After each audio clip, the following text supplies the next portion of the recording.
क्या आपको पता है मेंटली स्ट्रांग होना किसे कहते हैं? 1914 में थॉमस एल्वा एडिसन की फैक्ट्री पूरी तरह जल के बर्बाद हो गई। आग इतनी बुरी तरह लगी थी कि कुछ भी नहीं बचा। उन्हें 23 मिलियन US$ का नुकसान हुआ था और एक प्रोटोटाइप जिस पर वो सालों से काम कर रहे थे वो भी जलकर बर्बाद हो गया। इस पूरी सिचुएशन को जानने के बाद थॉमस एल्वा एडिसन ने जिस तरीके से रिएक्ट किया उसे कहते हैं मेंटल टफनेस। पता है उन्होंने क्या कहा? उन्होंने कहा, थैंक गॉड अभी तक मैं जितनी भी मिस्टेक्स कर रहा था वो सारी जलकर खत्म हो गई हैं। अच्छा है, अब मैं एक फ्रेश शुरुआत कर पाऊंगा। एक मेंटली टफ इंसान की ये बहुत बड़ी क्वालिटी होती है कि वो बुरे से बुरे वक्त में भी अपने आप को संभालना जानता है और एक पॉजिटिव अप्रोच रखता है। पर फैक्ट तो यह है कि शुरुआत से ही कोई भी मेंटली स्ट्रांग नहीं होता। जैसे अच्छी डाइट और रेगुलर एक्सरसाइज आपको फिजिकली स्ट्रांग बना देती है, वैसे ही कुछ हैबिट्स होती हैं जो एक मेंटली वीक इंसान को भी मेंटली स्ट्रांग बना देती हैं। और आज इस वीडियो में हम मेंटली स्ट्रांग लोगों की कुछ हैबिट्स के बारे में बात करने वाले हैं। So let's start. पहली हैबिट है एम्ब्रेसिंग चेंज।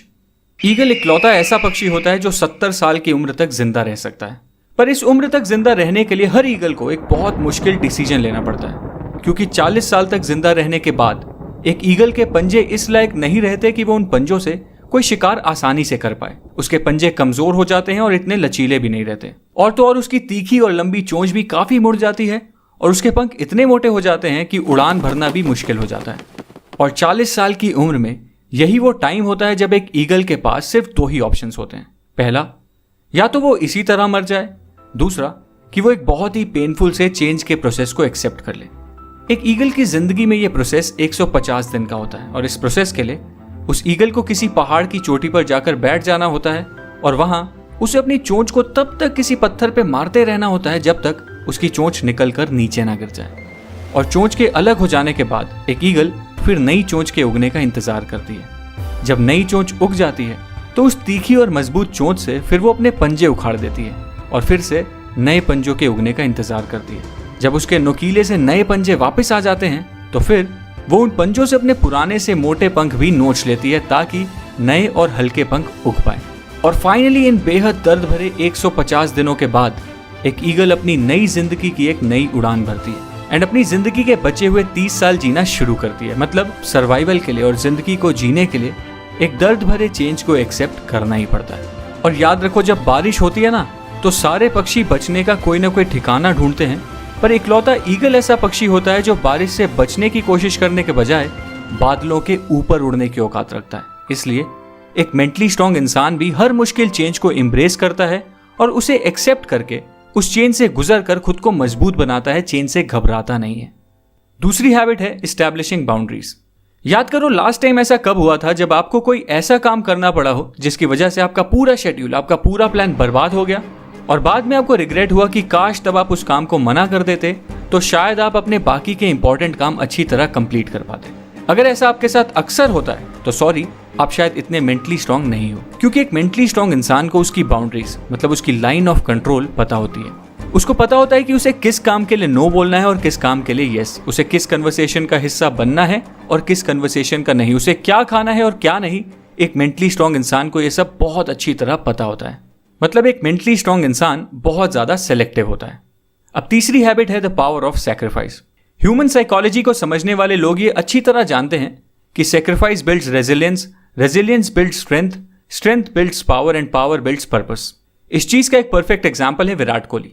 2017 में मैंने एक आर्टिकल पढ़ा जिसमें लिखा था कि विराट कोहली कितने बड़े फूडी थे और उन्हें मटन रोल, बटर चिकन और छोले भटूरे जैसी डिशेस कितनी ज्यादा पसंद थी।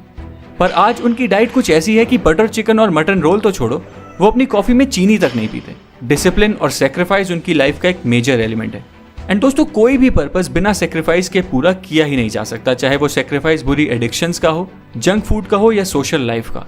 सेक्रीफाइस तो करना ही पड़ता है और मेंटली स्ट्रांग लोग ये सेक्रीफाइस करने से पीछे कभी नहीं हटते। चौथी हैबिट है एम्ब्रेसिंग फेलियर एंड मिस्टेक्स। अगर आपको लगता है कि इलॉन मस्क ऐसे आदमी हैं जो अपना हर प्लान सक्सेस को दिमाग में रखकर बनाते हैं, तो शायद आप गलत हो, क्योंकि स्पेसएक्स के प्लान्स के रिगार्डिंग उन्होंने एक इंटरव्यू दिया था और उस इंटरव्यू में उन्होंने कहा था that I want to be able to make sure that we have enough capital to survive at least 3 consecutive failures. और अगर आप इसे ध्यान से समझो तो इनका ये थॉट प्रोसेस क्लियरली एक्सप्लेन करता है कि मेंटली स्ट्रांग होने का मतलब सिर्फ ये नहीं है कि आप सक्सेस की तैयारी करते रहो, बल्कि मेंटली स्ट्रांग होने का मतलब तो यह है कि आप फेलियर्स के लिए भी उतने ही ओपन और रेडी रहो। अब 5वीं हैबिट है सेल्फ लव। एक बार मुझे ऑफिस में एक लड़का दिखा जो फिजिकली बहुत अट्रैक्टिव था और उसके फेस पे एक अलग सा ही ग्लो था। मुझे लगा शायद ये कोई न्यू ज्वाइनर होगा जिसने हाल ही में कॉलेज कंप्लीट किया है और अपनी कॉर्पोरेट लाइफ शुरू की है। फिर एज यूजुअल मेरा दिन शुरू हुआ और शेड्यूल के अकॉर्डिंग मुझे एक मीटिंग में जाना था। उस मीटिंग में पहले से ही वो लड़का बैठा हुआ था और जब मैंने उसे मीटिंग रूम में दोबारा देखा तो मैं थोड़ा कंफ्यूज हो गया। बट फिर मेरे मैनेजर ने अनाउंसमेंट की और बताया कि इस मीटिंग के लिए हमने एक गेस्ट को इन्वाइट किया है जो हमें प्रोसेस रिलेटेड एडवाइस देने वाला है, और वो गेस्ट बिजनेस की एक यूनिट का डायरेक्टर है। और पता है ये डायरेक्टर कौन था? वही यंग दिखने वाला लड़का।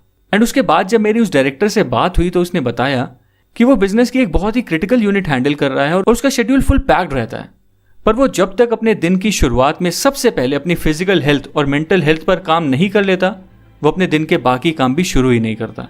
For him his day starts with a practice of self love. And दोस्तों, वैसे सेल्फ लव प्रैक्टिस करने से आपकी सेल्फ एस्टीम और ओवरऑल मेंटल हेल्थ कई गुना इंप्रूव हो जाती है। इसलिए मेंटली स्ट्रांग बनने के लिए ये भी एक बहुत इंपॉर्टेंट हैबिट है। सो दोस्तों, ये थी कुछ 5 क्वालिटीज जो मेंटली स्ट्रांग लोगों में अक्सर देखी जाती हैं, और अगर आप भी मेंटली स्ट्रांग बनना चाहते हो तो आपको भी अपने माइंडसेट को कुछ ऐसा ही बनाना पड़ेगा। अगर आपको मेरी इस वीडियो का कंटेंट पसंद आया तो इस वीडियो को लाइक करना, मेरे चैनल को सब्सक्राइब करना और बेल आइकन दबाना फ्यूचर वीडियो अपडेट्स के लिए। Thank you.